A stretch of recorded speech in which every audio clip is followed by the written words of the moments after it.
Muchísimas gracias, señor presidente. Compañeros asambleístas, ciudadanos, qué pena haber alargado un proceso que debe haber terminado apenas culminó el proceso de la Comisión de Fiscalización. Y digo qué pena haber alargado porque una persona que no vino desde el primer día a un juicio político no iba a venir el último. Yo no sé a quién se le ocurrió creer que iba a venir. Cartas, mensajes, puede enviar lo que sea, pero la ministra Robo no vino a ningún día del juicio político, y hay que dejarlo claro, porque los medios de comunicación consultan, ¿va a venir o no va a venir? No vino nunca, prácticamente fue juzgada en ausencia.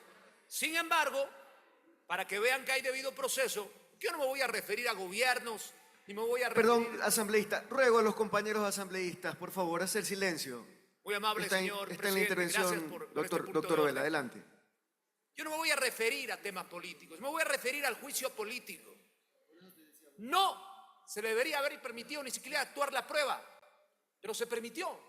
Miren cuánto debido proceso, porque quien actúa la prueba es el interpelado, pues. Y si no viene, ¿qué va a actuar? ¿O quién va a actuar? Nadie. Pero se permitió que el documento se lo presente, inclusive que algunos videos salgan. Querían que escuchemos un video de 1 hora de una sesión. Señores, ¿alguno de ustedes no sabía que íbamos a seguir teniendo problemas de energía en el país después de conocer el primer informe de la Comisión de Fiscalización?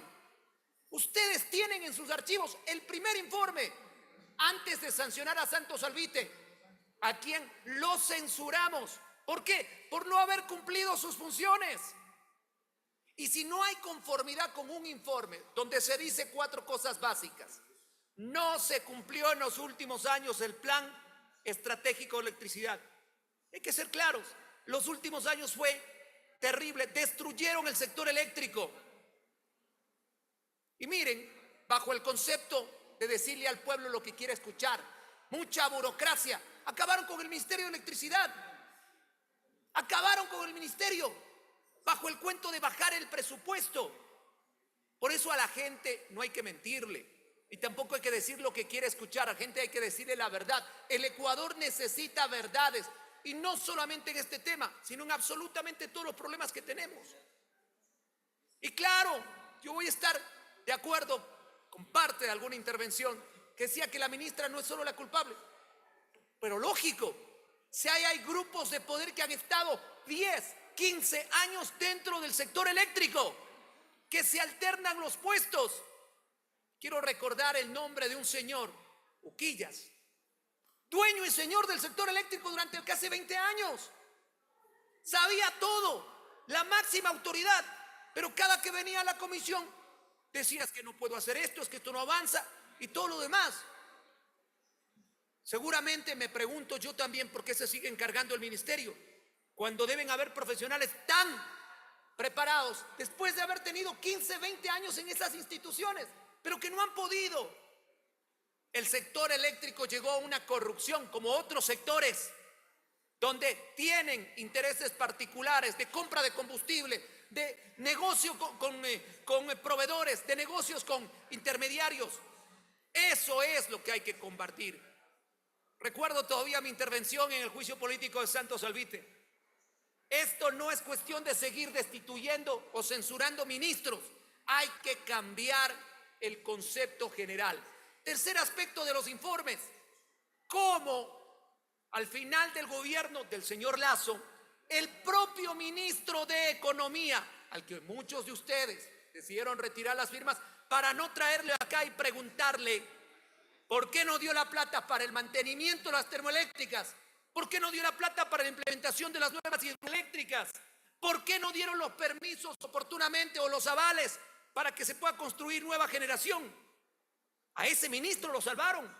El que quitó la plata de Selec y Selec, el que retiró ese dinero que el propio ministro Santos Alvite nos dijo al final del año 2023, no tenía ya dinero para comprar energía porque me retiró el ministro de Finanzas la plata.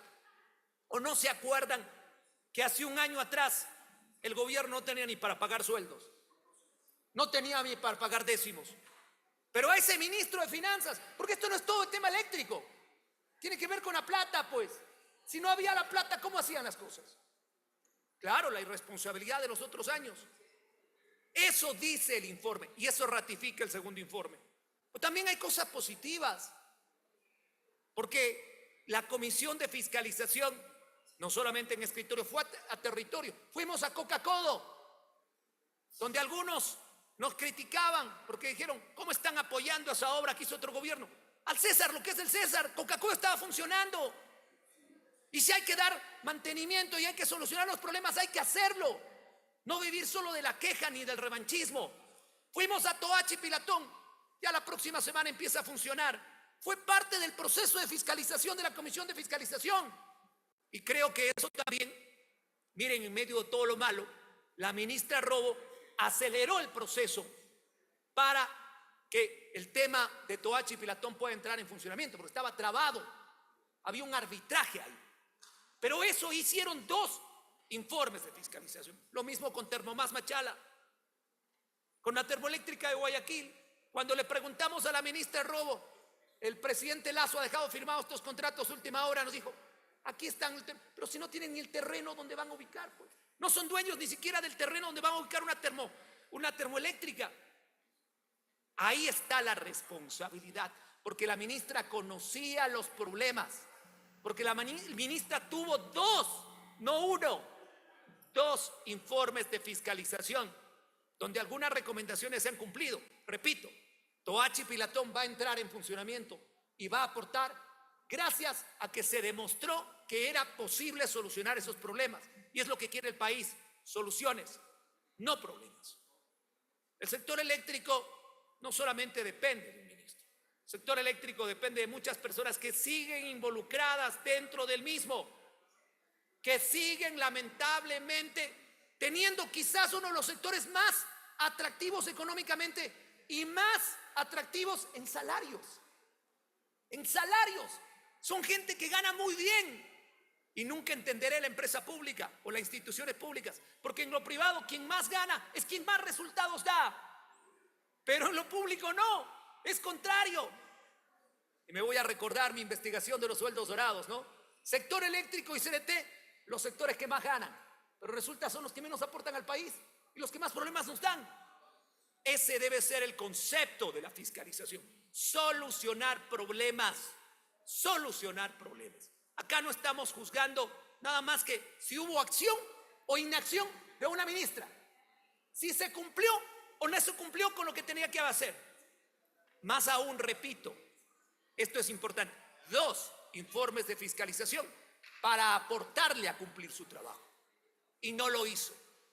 Por eso he pedido la palabra, señor presidente, porque como miembro de la Comisión de Fiscalización quiero recordarle al país y al gobierno también: susténtese en los 2 informes, apóyese en lo que no hicieron los otros gobiernos, apóyese en los errores que cometieron los otros ministros, no para un gobierno ni para salvar un momento político, para el país.